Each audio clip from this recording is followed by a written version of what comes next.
Bom dia. Hoje não vamos falar sobre paciência. Muita coisa para organizar aqui na frente. Mas, enfim, hoje resolvi trazer o computador aqui. Acho que ia ficar um pouco mais fácil de falar hoje. Tudo bem com vocês? Como tem passado? Gente, é uma alegria poder estar aqui de novo. A gente passou um tempo de férias aí, podendo curtir a família, podendo espairecer um pouco os pensamentos, ter um tempo bacana. Então, é uma alegria poder voltar e poder estar compartilhando a palavra com vocês. E sabemos que o Senhor hoje tem uma palavra para nós. A palavra não é minha, é do Senhor, porque vamos estar abrindo a Bíblia. E essa é a palavra de Deus. E ela é viva, ela é eficaz, ela quer transformar a nossa vida. Essa é a nossa vida aqui na terra, é uma vida de constante transformação, para que sejamos cada dia mais parecidos com o nosso amado Mestre. E é isso que nós queremos fazer hoje aqui. Abrir a palavra de Deus e continuar a voltar nossos pensamentos a Ele, para que possamos continuar nesse progresso rumo à semelhança de Jesus.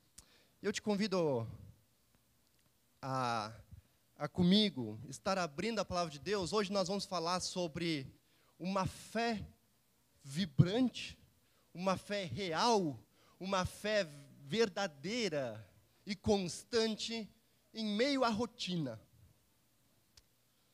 Eu não sei se você é como eu, mas nós temos uma tendência, né? A tendência aí, não sei quem aqui já foi em acampamento, né, de jovens, né? Alguns recém, talvez, alguns há mais tempo. Mas acampamento de jovem é aquele negócio, né? Você vai e você se enche de Jesus. Agora eu sou um discípulo de Jesus. Jesus, eu entrego a minha vida para Ti. Meu devocional vai ser todo dia, de manhã, de tarde, de noite. Eu vou fazer 3 vezes por dia, porque eu Te amo, Jesus. 3 vezes a gente consegue 2 dias, né? A gente falha um, daí no terceiro, não, vamos lá. No terceiro tu consegue 3. Passou uma semana, já está fazendo 1. Depois passou um mês, já está falhando naquele 1. É uma tendência que a gente tem. E vamos falar sobre isso. Qual é o segredo para a gente ser constante na nossa vida com Deus? Qual é o segredo da gente olhar as coisas de uma maneira divina, como Jesus quer que nós olhemos as coisas? E eu te convido a abrir a palavra de Deus em 2 Coríntios, capítulo 4, a gente vai ler os 3 últimos versículos do capítulo 4, depois uma parte do capítulo 5. E você pode abrir lá, 2 Coríntios.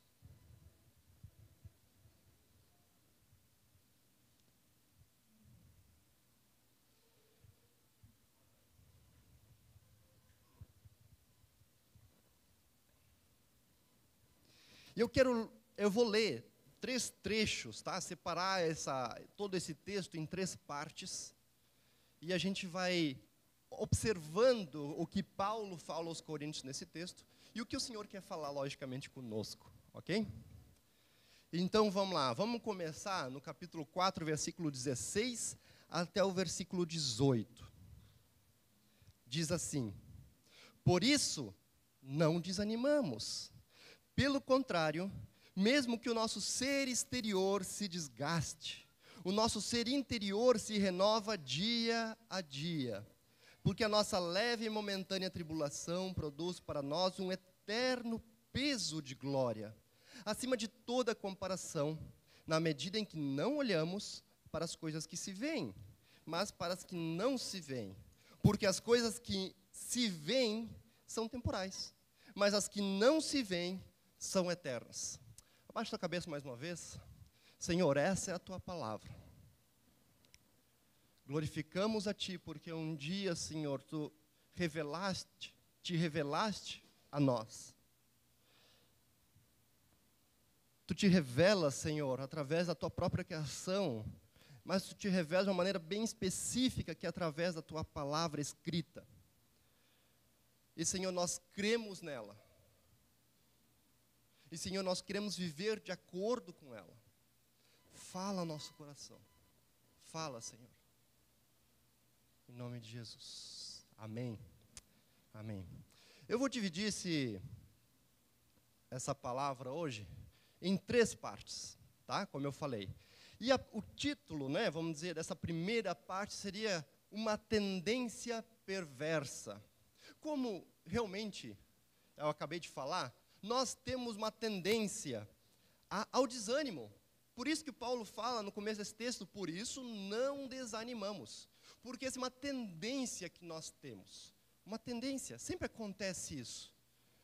E eu quero dizer que isso não é simplesmente uma constatação da Bíblia, mas é uma constatação da física. Quem aqui gosta de física? E eu quero te perguntar se você alguma vez na sua vida... Vamos. Opa, foi demais. Voltando. Já ouviu falar da palavra entropia? Quem já ouviu falar dessa palavra? Levanta a mão aí. Entropia. Se você passou pelo ensino médio, né? Já passou aí pelo ensino básico aí, você já ouviu falar, talvez não esteja lembrado, como eu não estava lembrado dessa palavra. E entropia é um termo fantástico. E tem uma verdade fantástica sobre como a natureza funciona. Essa palavra está relacionada à segunda lei da termodinâmica. Olha só. Não vamos ter uma aula de física, porque eu não sou físico, eu não sei da aula de física, mas eu quero salientar algo importantíssimo que tem a ver com essa palavra. Em resumo, entropia é uma coisa muito mais complicada do que isso, mas entropia tem a ver, é uma medida, tá, o que ela mede? A quantidade de desorganização de um sistema. E ela te diz uma verdade, que é, todos os sistemas, tudo na vida, tendem a se desorganizar. Vamos tomar um exemplo? Criançada aí, ó, presta atenção em mim aqui, ó. Se você não arruma o seu quarto, qual é a tendência? Como é que, ó, pega o quarto de manhã, arrumadinha, mamãe, né, recolheu todos os brinquedos de manhã, chegou de noite, se você não fizer nada, como é que vai estar o quarto, ou a sala, né, da casa? Parece que passou um furacão naquele, né? Papais estão fazendo assim, é verdade, eu sei como é que é, né? Você já viu, alguém já deixou cair um copo no chão? Eu acho que todo mundo já fez isso, né? Esbarrou, deixou cair. Copo inteiro. Você já viu que quando ele bate no chão, o que ele acontece? Ele destrói. Você já viu um copo destruído se juntar e subir na mesa? Não, você não viu isso. Nunca viu isso. Assim como eu não vi. Pega agora o seu cafezinho da manhã. Seu cafezinho da manhã. A gente não tem um costume aqui, mas pensa naquele torrãozinho de açúcar. Né? A gente não usa muito aqui, né? Não é costume nosso usar isso. Põe esse torrão dentro do café. Qual é a tendência? Ele se desmanchar. Você já viu o açúcar que está espalhado, né, misturado, dissolvido na sua xícara de café, se juntar num torrão? Não? Não, claro que não. Tudo tende a se espalhar, tudo tende a se desorganizar, quebrar a sua estrutura. Isso é uma lei da física que atinge tudo na vida. Todo o universo. O universo tende a se desorganizar. Existe uma estatística, né? É um número estatístico isso, de que se você pegar todos os elementos que compõem um computador e você jogar esses elementos para cima, eles vão cair no chão e vão formar um computador. Já viu isso? Não, vai ser uma parte para cada lado totalmente disfuncional.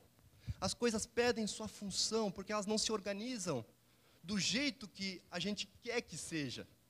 Elas vão se espalhar aleatoriamente. E eu quero dizer, por que eu estou falando de entropia? Porque é justamente isso que acontece na nossa vida. A gente tem uma tendência, eu vou usar esse termo, porque a gente tem uma tendência de uma entropia espiritual. Se você não fizer nada da sua vida, o que vai acontecer? Você vai se afastar de Deus, você não vai ter rotina nenhuma com Deus, você vai começar a fazer as coisas de um modo totalmente terreno e pecaminoso. Pegando emprestado, então, esse termo. Sabe que, agora, como eu falei, né, a gente estava de férias. Nas férias a gente se desorganiza um pouco, né, de rotina e tudo mais. E eu confesso que me bagunçou ali o tempo com Deus e tudo mais. E eu comecei a, sabe quando tu te sente assim, tem alguma coisa errada. Tem alguma coisa que não está funcionando direito. Eu estava compartilhando isso com jovens na quinta-feira. E daí tu começa a ficar irritado, tu começa a ficar, assim, qualquer coisa te incomoda, tu começa a ficar mais egoísta, porque é essa tendência. É essa tendência. Se não há uma injeção de esforço e energia, a gente tende a se desorganizar e tende a se perder, se confundir espiritualmente também. Você já pegou, quem se mudou há pouco tempo talvez, já pegou uma casa fechada por muito tempo? Ou já foi para o interior e viu aquelas casas abandonadas?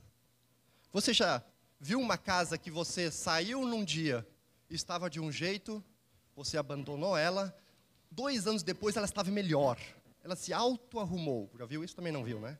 Ela se desorganiza, ela começa a ficar cheia de pó, a janela começa a cair, começa a ter infiltração, tudo se deteriora. É mais um exemplo. Do ponto de vista físico e espiritual, a vida é um lento, porém inevitável deslizamento ladeira abaixo. Isso quem disse é um teólogo aí que eu estava estudando, ele fala dessa forma, né? Falando desse texto que nós estamos lendo. E Paulo, então,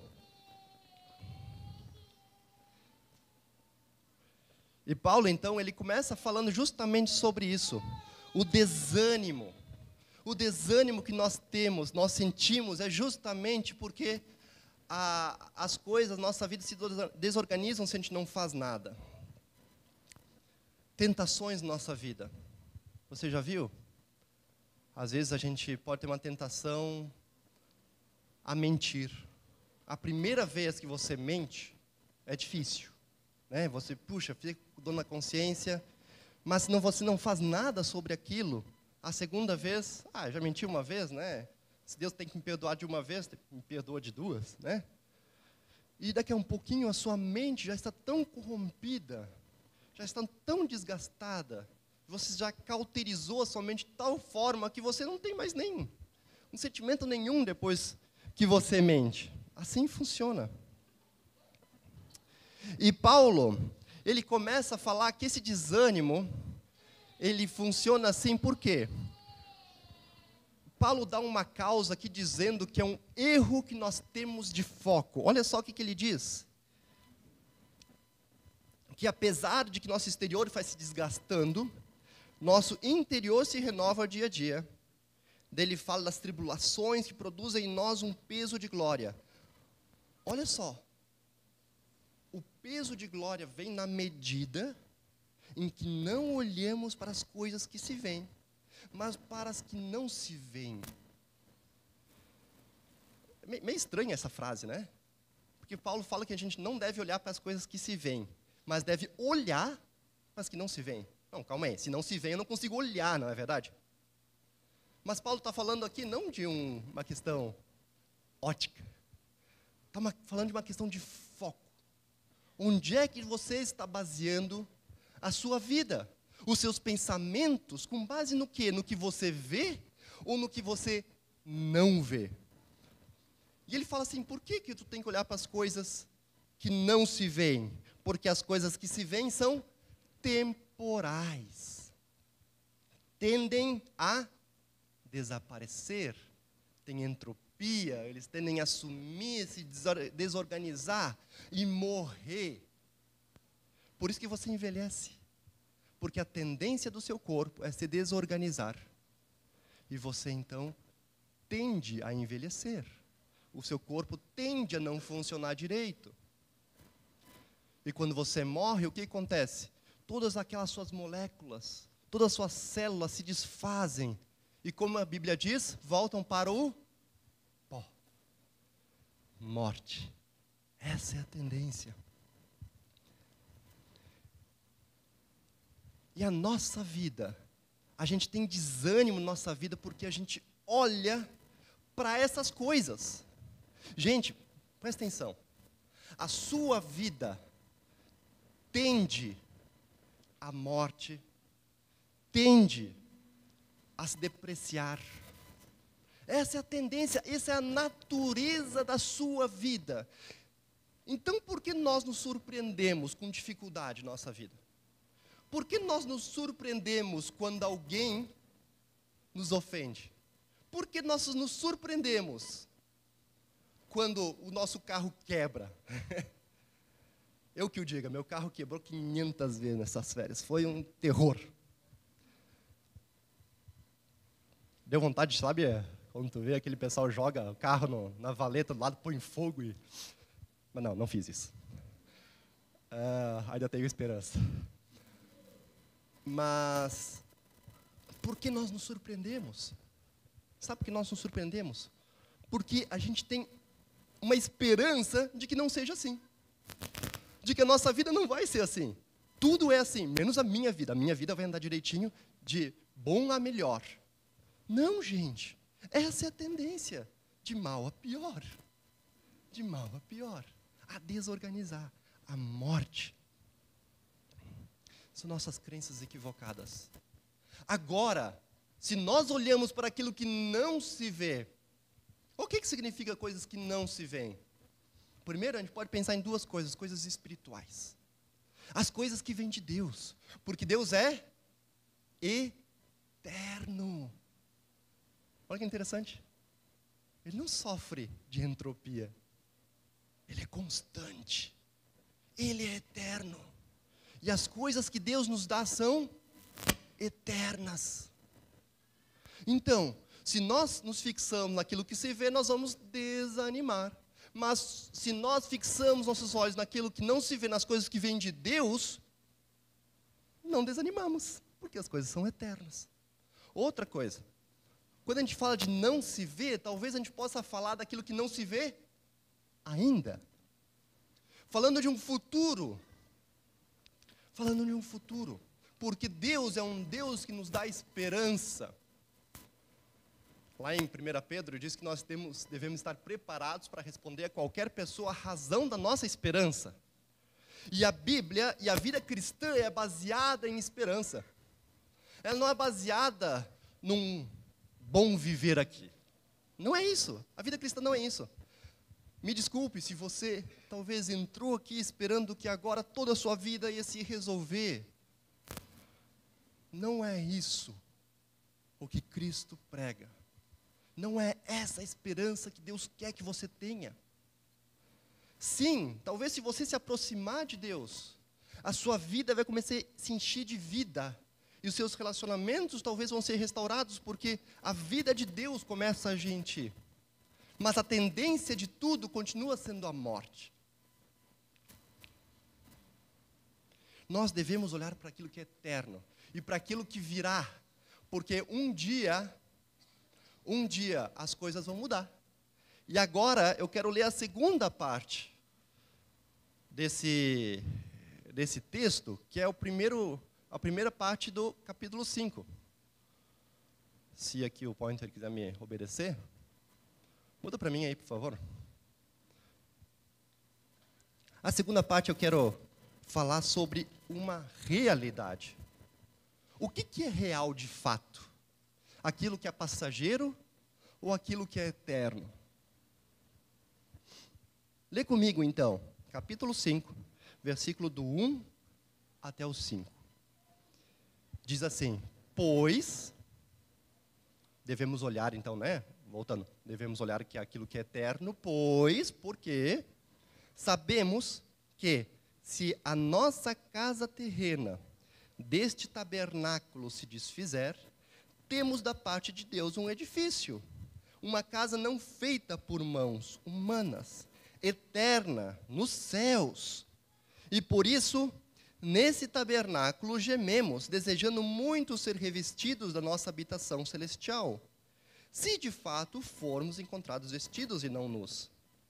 Pois nós, os que estamos nesse tabernáculo, gememos angustiados, não porque queremos ser despidos, mas revestidos, para que o mortal seja absorvido pela vida.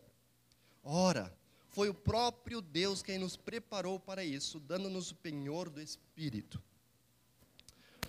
Bom, Paulo usa muita ilustração aqui, metáforas, tá? Então, capaz que a gente se perde um pouco. Paulo fala de tabernáculo. Quando a gente fala de tabernáculo, a gente lembra automaticamente, lá do Antigo Testamento, o que era antes do templo. E tabernáculo era uma tenda. Era algo temporário, ok? Não era para ser algo permanente. Então, quando Paulo fala sobre tabernáculo, ele quer usar essa ilustração, esse sentido, algo que não é para sempre. E Paulo está falando aqui do nosso corpo. Ele fala que nós, hoje, estamos vestidos de um tabernáculo, algo que não será para sempre. E um dia vamos ser despidos desse tabernáculo.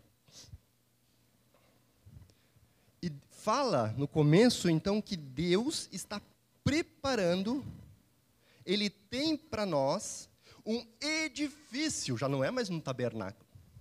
É um edifício não feito por mãos humanas, mas, ó, a palavra-chave, eterna nos céus. Eterna nos céus. E ele fala então que nós gememos, ou seja, queremos muito, ansiamos muito ter esse edifício. Não viver mais nesse tabernáculo, por quê? Nesse tabernáculo tende a morrer, tende a se desgastar, e nós não queremos isso. Não é verdade? Eu não quero isso. Eu não quero viver para sempre aqui, nesse corpo. Mas a Bíblia fala, que Paulo está falando então que nós gememos não porque queremos simplesmente viver um espírito vagante, mas nós estamos esperando para que um dia o Senhor revista esse corpo mortal de imortalidade. Tessalonicenses nos fala, Paulo fala aos Tessalonicenses, que num dia, quando o Senhor vier, num piscar de olhos, todos seremos transformados. Transformados. O que significa? Justamente isso. Nosso tabernáculo que tende à morte, tende a desaparecer. Um dia seremos revestidos de um novo corpo glorioso, que é eterno, que não sofre mais entropia, como a gente falou. Mas ele é constante, porque ele vem do Pai. Por isso, lá no começo, na primeira parte do texto que a gente leu, lá no capítulo 4 ainda, fala que apesar do nosso corpo aqui tender à destruição, o nosso espírito se renova dia a dia. Por quê? Querido, se você um dia entregou a sua vida para Jesus, você tem um Espírito Santo habitando em você. E você tem uma nova vida, você é uma nova criação. E essa nova criação não está relacionada à entropia.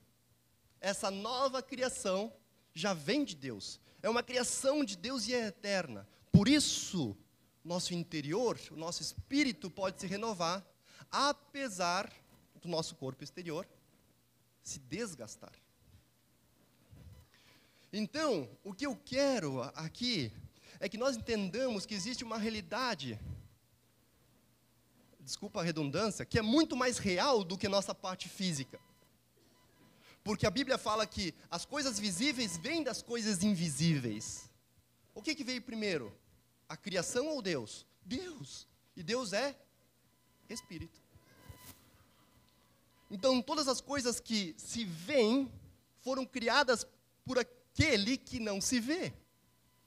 Deus é Espírito. Então, nós temos que entender, em primeiro lugar, que um dos aspectos que Paulo, então, está marcando aqui, que significa olhar para as coisas que não se veem, é olhar para essa esperança de que um dia eu vou ter um corpo novo, que não está sujeito mais à morte. Porque quando eu vivo isso, quando eu olho dessa maneira, eu olho com essa ótica vida, eu posso entender, não, isso aqui não é o fim de tudo, isso aqui não é a realidade última. E eu posso ser feliz. Olha só que interessante. Em meio às coisas do dia a dia da minha vida, eu posso não desanimar. Eu posso ser constante. Eu posso ter uma fé firme. E é interessante que... Pode passar ali, por favor? Vamos fazer o seguinte, ó. Se eu levantar aqui, já passa aí, faz de conta que eu estou mudando aqui, tá? Paulo começa com, pois sabemos que. Talvez se eu te perguntar, quem não sabia disso, ninguém vai levantar a mão. Quem não sabia que a gente vai ter um corpo novo? Talvez ninguém levante a mão. Talvez todo mundo já sabe do que eu estou falando. Talvez não, talvez você nunca tenha ouvido falar. E essa oportunidade para você ouvir da esperança que nosso Deus dá. Mas eu imagino que a maioria de nós já ouviu falar dessa esperança que nós temos. Mas eu creio que nós vivemos o que eu quero chamar aqui de um ateísmo prático. Nós sabemos que sim, mas nós vivemos como se não. Porque nós vivemos angustiados.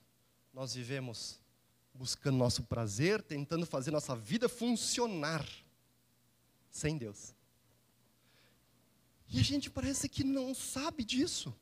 De que existe uma esperança, que a nossa vida cristã não é uma vida baseada naquilo que se vê. Um ateísmo prático, porque a gente vive como se não cresce. Infelizmente. E aqui o nosso desafio, o que eu quero fazer com que tu saia daqui hoje, é pensando na eternidade. Pensando na realidade última. Sabemos que não saibamos simplesmente, mas que nós... Vamos ver se funciona. Isso aí. Mas...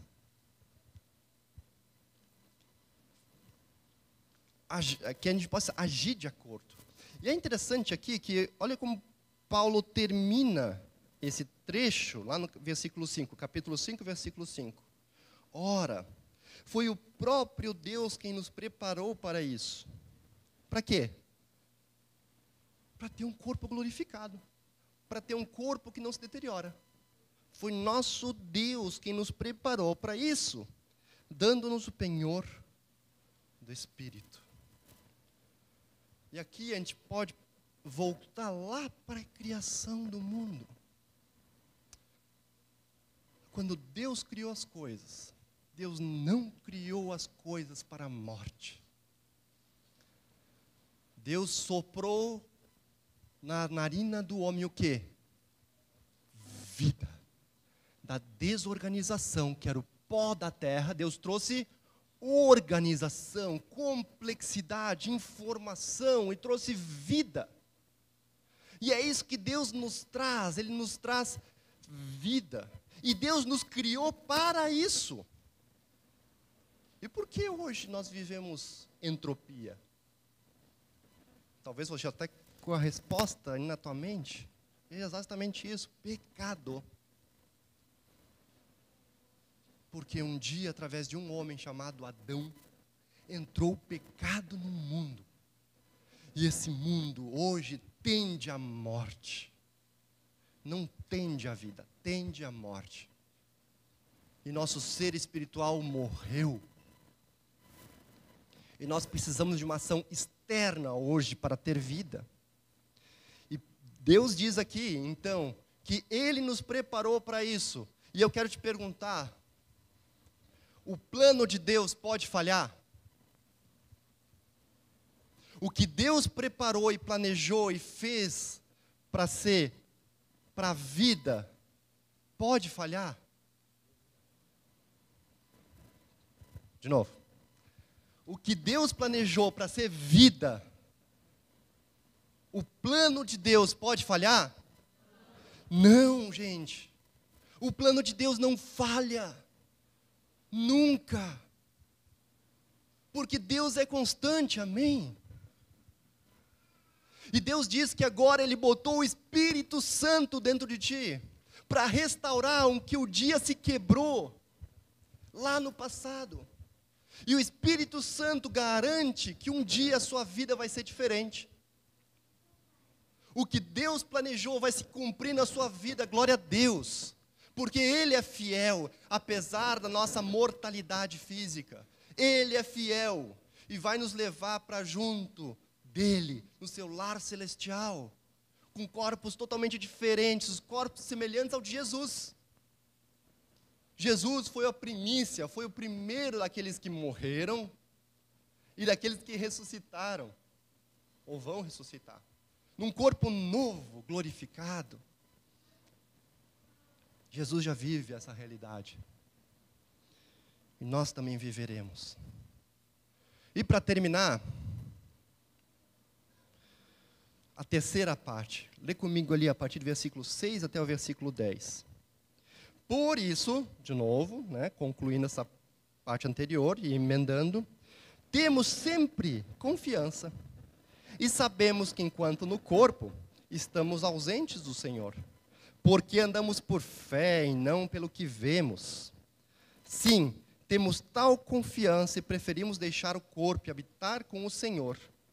É por isso que também nos esforçamos para ser agradáveis a Ele, quer presentes, quer ausentes, porque é necessário que todos nós compareçamos diante do tribunal de Cristo, para que cada um receba segundo o bem ou o mal que tiver feito por meio do corpo. Existe uma tendência, mas existe uma realidade eterna. E quando nós fazemos como Paulo nos instrui, nos focamos não naquilo que é físico, que se corrompe, que nos traz desânimo, mas sim naquilo que é eterno, naquilo que vem de Deus, naquilo que é invisível, nós podemos ter uma atitude agora diferente. Não vamos mais pensar em largar tudo. Não vamos pensar assim, Deus não está mais comigo. Não vamos pensar, por que Deus? Mas agora, temos uma esperança e entendemos, não, a vida é assim mesmo. A vida é assim mesmo. A vida tende ao caos. Mas eu tenho uma esperança. E eu posso absorver, pegar essa vida que Deus me dá e já agir diferente. Um novo agir. É isso que Deus nos pede. Paulo fala que nós devemos andar porque andamos por fé, versículo 7, e não pelo que vemos. Nós podemos ter fé em muitas coisas. E nós temos fé. Ninguém pode dizer assim, não tenho fé em nada. Não, tu tem fé. Em algo você tem fé. Se você luta por algo, você tem fé de que aquele algo vai ser realizado. Se você trabalha, você tem fé de que no final do mês você vai receber um salário. Se você vai na academia, você tem fé que o seu corpinho pode ficar mais ajeitadinho. Você tem fé. Você não vê na primeira vez que você vai na academia, não é verdade? Não vê assim, está crescendo, está crescendo. Não, não vê isso. Você vê com o passar do tempo que você tem fé e você aplica esforço. Sabe o que é aplicar esforço? De certa forma, é vida. E a Bíblia fala que nós devemos ter fé. Nós devemos ter fé na coisa certa. Não de que o seu mundinho aqui simplesmente vai melhorar e vai ser perfeito. Existem umas filosofias que creem nisso, até dentro do cristianismo, que o mundo ele vai se ajeitar porque todos vão ser cristãos um dia e o mundo vai ser perfeito. Não. Deus fala na destruição desse mundo de novos céus e nova terra. Tem que vir dele, não vem de nós. E nós devemos então andar baseado nessa fé, no que ele nos promete. Futuro.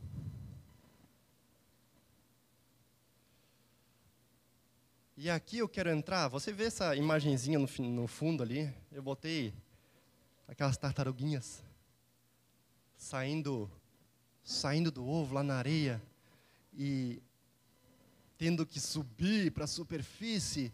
E depois você já deve ter visto algum documentário, essas tartaruguinhas andando até o mar e lutando, e algumas sendo capturadas por outros animais.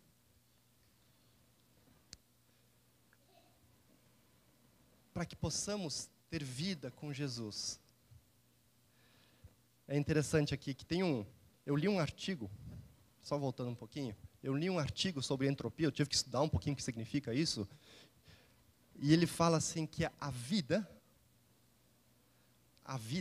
é uma luta constante contra a entropia. Interessante isso. Existem essas duas realidades na natureza. A entropia e a vida. E a vida. E o que faz com que nós possamos andar, possamos viver, lutando contra essa tendência a morrer, a se desorganizar? Imagina uma folha que cai por terra de uma árvore. O que acontece com aquela folha? Ela se decompõe. Por quê? Se decompõe e vira pó, né? Por que não acontece isso antes? Porque existe vida naquela folha. E Deus, na verdade, Ele nos dá vida. E Deus soprou o fôlego de vida em Adão. E Deus colocou vida em cada um de nós, pensando fisicamente. Mas, para que possamos ter vida eterna, Deus precisa nos fazer nascer de novo. E ter vida eterna. Não existe vida eterna se Deus não nos der. Esse agente externo que nos dá vida. E para que nós possamos, então, ter uma fé constante, uma fé vibrante, em meio ao nosso cotidiano, que nos leva ao desânimo, nós precisamos dedicar esforço. Esforço. Não é que Deus nos salva por mérito, não é isso que eu estou querendo dizer. Mas para que você se relacione com Deus e tenha intimidade de Deus, você precisa buscar a Deus. Você precisa ler a palavra de Deus constantemente. Você precisa orar para que você tenha a mente de Cristo e assim você tenha vida. Pensa você e seu amigo. Eu acho que cada um de vocês já teve algum amigo que foi para longe, né? Foi morar em outra cidade. Você pode manter essa amizade firme? Pode. Mas o que você precisa fazer? Você precisa visitar essa pessoa. Você precisa mandar mensagens constantemente.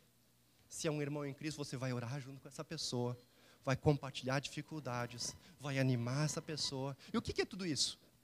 Esforço. Energia aplicada para que isso se mantenha.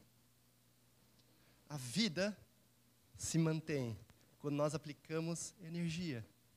E para que nós possamos continuar com um relacionamento constante com Deus, Deus está ali, presente. Ele está agindo na sua vida constantemente, liberando energia, vamos dizer assim. Mas você precisa, então, desse esforço para manter, então, essa intimidade com Deus. Essa intimidade para manter esse relacionamento fresco com Deus e manter a sua mente nas coisas invisíveis, não nas coisas visíveis. E por último, Paulo fala aqui que é por isso, por causa da nossa confiança, da nossa fé, é que também nos esforçamos, olha a palavra aqui, nos esforçamos para ser o quê? agradáveis a Deus. Agradáveis a Deus, uma vida agradável. E quando nós somos agradáveis a Deus, vivemos aquilo que Deus tem para nós, aqui está algo maravilhoso, que apesar de nós ainda não termos nosso corpo glorificado, nós podemos ter vida aqui. Vida no sentido de que podemos experimentar um gostinho do que é o céu. Um gostinho daquilo que vai vir. Porque Deus já nos permite isso. Um viver agradável a Deus, que nos gera vida. Nos gera vida. Você pode hoje experimentar um gostinho da vida com Deus, se nós fixarmos nossa mentalidade, nosso pensamento nas coisas que são invisíveis. Nosso desafio é, em todas as circunstâncias do dia a dia, nós olharmos para aquela circunstância com gratidão e vinculando tudo com Deus. Eu estou numa época de deslumbramento com The Chosen, né? Eu falei com os jovens também sobre isso. E eu aproveitei as férias, não tinha visto ainda, eu não tinha conseguido ver, já tinha tentado um monte de vezes pelo aplicativo, não tinha conseguido, nunca deu certo, desisti por um tempo, e agora tá, vamos lá. Né? Assistimos lá em casa as 2 temporadas, e uma coisa que me marcou, que eu achei bem interessante, que eu tenho agora tentado aplicar na minha vida. Não sei se você percebeu, para aqueles que assistiram, quem não assistiu, eu recomendo. Os discípulos e aquelas pessoas que estavam em volta de Jesus, elas acordavam e faziam o quê? Oravam, Senhor, obrigado pelo fôlego de vida. Quando elas iam comer, elas falavam o quê? Senhor, Tu que nos dás do alimento, o sustento. Quando elas iam dormir, elas falavam, Senhor, em paz me deito e logo adormeço. Não sei se é esse texto, mas uma coisa, algo nesse sentido. Relacionando todos os momentos da vida com o seu Criador. E isso é o nosso exercício. Isso é de prático que nós devemos fazer para viver uma vida de esperança.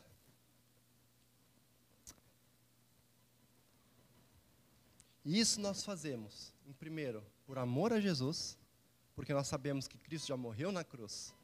Ele já possibilitou, abriu o caminho até a vida, que é Deus. E nós temos gratidão pelo que Deus vai fazer. Vivemos essa esperança. Então, queridos, esse é o desafio que eu queria deixar hoje, através da palavra de Deus, que possamos agarrar na vida de Deus e lutar contra essa entropia moral e espiritual que nós tendemos, essa tendência perversa a nos afastarmos de Deus. Abaixa a cabeça. O pessoal do louvor pode chegando.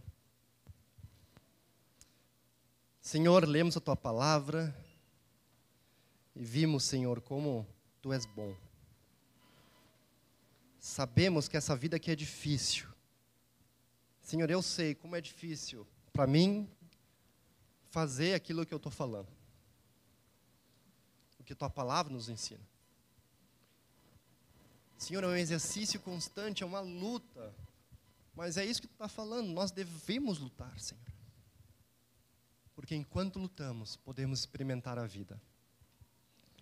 Gratos somos, Senhor, pelo Teu amor, pelo que fizeste por nós e por aquilo que Tu vais fazer por nós um dia. Obrigado, Senhor, que Tu venceu a morte, Tu venceu a deterioração e Tu nos promete um novo corpo, um corpo glorificado. E nesse corpo, Tu nos dizes, Senhor, que não vai ter mais choro, não vai ter mais pranto, não vai ter mais temor, ira, indignação, não vai ter mais dor, pecado, luta contra o pecado. Ah, Senhor, porque vamos viver eternidade. Eternidade. Nada mais a ver com o pecado. Glorificamos a Ti, Senhor. Tu és o Deus eterno, imortal, Senhor. E Tu nos dás a vida. A vida está em Ti, Senhor. Tu és a vida. Nós cremos nisso. Nos apegamos nessa verdade. Em nome de Jesus. Amém.